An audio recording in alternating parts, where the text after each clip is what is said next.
Hey, what's going on, ladies and gentlemen? My name is Rayge, and we are back today with Marvel Strike Force's newest post here in regards to the Shattered Dimension event that is actually going to be starting today at Reset. Now, I guess when it rains, it pours, ladies and gentlemen, because they do officially confirm all the nodes that we go through now, and yeah, it doesn't look great. It doesn't look great compared to the original data mines that we were able to preview, but as well, in my video yesterday, as I covered, I was worried that the data mines was going to be correct, which is, yes, we do need to, in fact, have Annihilator characters gear tiered up as well as the Illuminati in order to fully complete. But the nice thing is they did release all the rewards here, so you'll know what you'll be getting.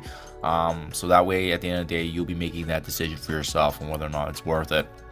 But yeah, we are a far cry from where the free-to-play community should be in terms of accessing these kinds of things now. Because if you recall, you know, even Gladiator being the first member of Annihilator not really being accessible because the free-to-play event has not come. So overall, this just has a bad feel to it, right?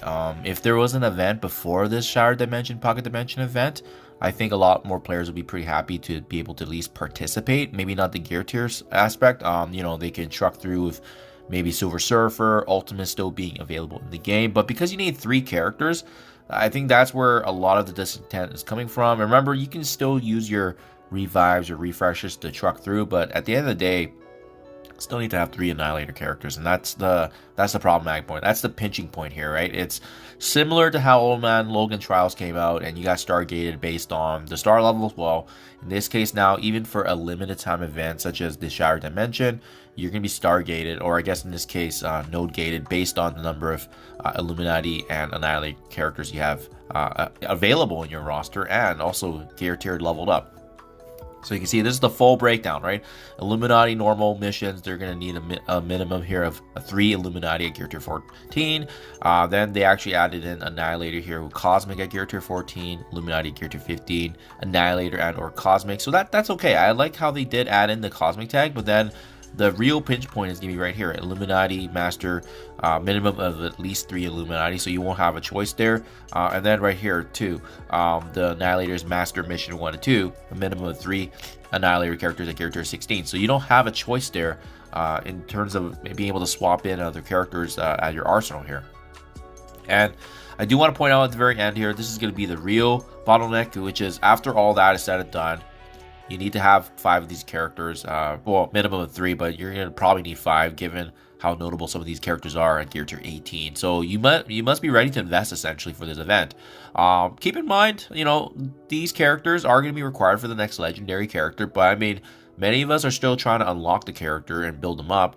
If you're not like myself, where you hoarded, you know, 20,000 power cores to unlock these characters, that's not typical for most players, right? Even if you're free to play, that takes an immense amount of time to hoard up and save.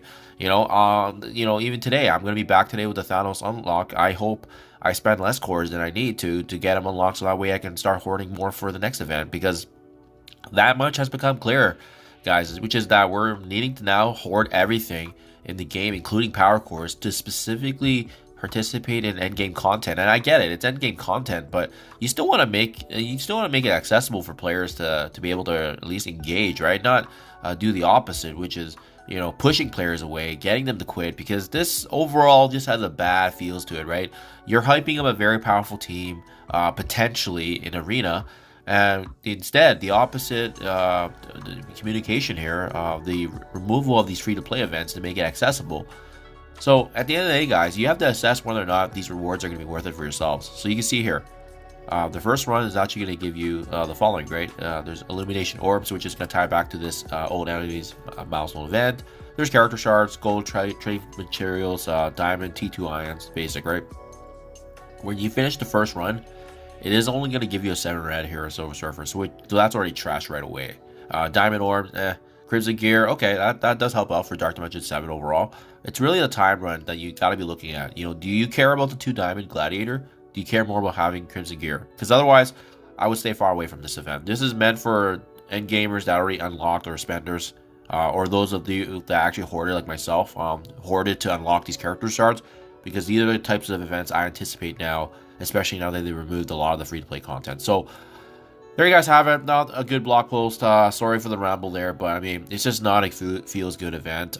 You know, even me making my content, it's not going to be helpful because most folks will not have these Annihilatory characters unlocked, and I'm going to have access to all 3 of them because I've hoarded so much power cores. So I don't know. At the end of the day, this is just bad vibes overall, and it just feels bad.